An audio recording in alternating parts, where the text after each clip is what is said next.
السلام علیکم. تاسو ګورئ د پی ټی وی پښتو خبرونه او زه یم الیاس کاکړ. د وزیر اعظم شهباز شریف په مشرۍ کې د نېشنل یوت امپلایمنټ پلان په اړه د غور کولو غونډه وشوه. په غونډه کې وزیر اعظم د ځوانانو لپاره د روزنې د پروګرامونو منظوري ورکړه. هغه وویل چې پر دې باندې د عمل کولو څارنه به زه پخپله کوم. وزیر اعظم زیاته کړه چې ډیجیټل یوت هب په وروستي پړاو کې دی چې په روانه میاشت کې به جاري کړل شي. تر 4 کلونو پورې به هر کال له 40 لکه ځوانانو څخه تر 15 لکه ځوانانو پورې ځوانانو ته هنري زده کړې ورکول شي. وزیر اعظم محمد شهباز شریف په ځایي منصوبو کې د هنر په اړه د پوره ډیټابیس جوړولو هدایت وکړي. د وزیر اعلی بلوچستان میر سرفراز بگټي سره د سی پی ایس پی کالج اف فزیشنز سرجنز سیمهیزه دفتر کوټي ډایرکټر پروفیسر ډاکټر عایشه صدیقه په سرمشرۍ کې د میرمنو ډاکټرانو ډلې ولیدل، کوم کې چې په صوبه کې د روغتیا د څانګې د ښه والي او د طبي تعلیم د ودې تفصیلي خبرې وکول سوې.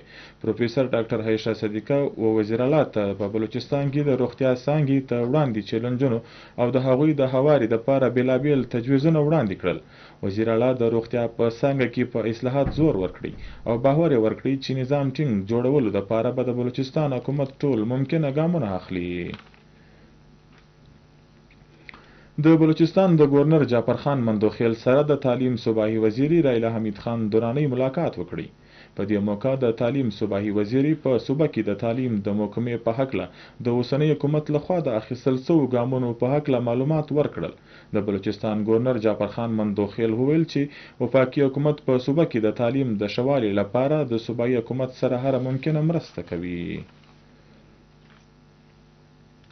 د گورنر بلوچستان جعفر خان مندوخیل تر صدارت لاندې د ګوادر پوهنتون د دویم سنیټ غونډه وسوه، کوم کې چې هم فیصلې وسوې. په دا مهال گورنر وویل چې مؤثره ګورننس یقیني جوړولو دپاره د پوهنتونونو په مالي معاملات کې صفاوالی او جوابدهۍ ته ترجیح ورکوي. مالي بې ضابطګیانې ختمولو دپاره د دنني او د باندني اډیټ طریقه کار ضرور نافذه کړي. د هر وایس چانسلر ذمہداري ده چې خپل د پوهنتون د سنډیکیټ غونډې او په وخت اجتماعات باوري کړي او په د غیر ضروري خرڅونو ځان وژغوري. په دې لړ کې به څه غفلت نه زغمل کیږي. جعفر خان مندوخیل وویل چې په غونډه کې د ګډون کوونکو له اړخه نوي تجویزونه وړاندې کول د خوښې وړ دي، د کوم څخه چې به د پوهنتون دپاره سټریټیجیک پلان جوړولو کې رهنمایي ورسیږي.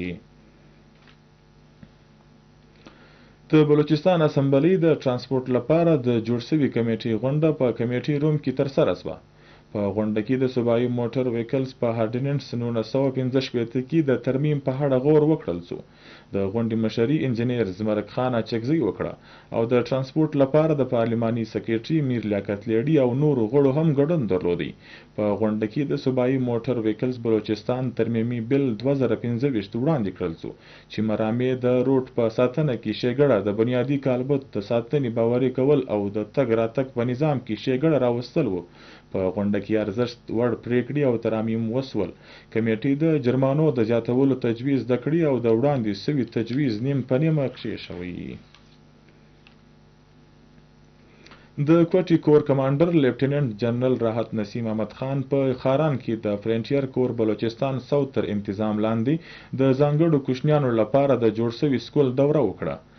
دا په خاران کې ځانګړې لومړنۍ اداره ده چې له لیدو او اورېدو څخه د بې برخې کوچنیانو او په ذهني او جسماني توګه د معذوره کوچنیانو ته د مهار زده کړو اسانتیاوې برابروي.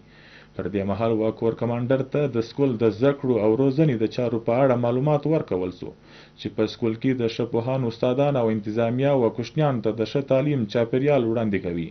کور کمانډر د ګورنمنټ وایس ډیګري کالج خاران د ښو لوستونکو د لوړ تعلیم دپاره د مالي مرستې اعلان هم وکړي. او اوس له دې سره سم د پښتو خبرونه پای ته ورسېدل او موږ ته راکړي اجازت د لوی الله په امان.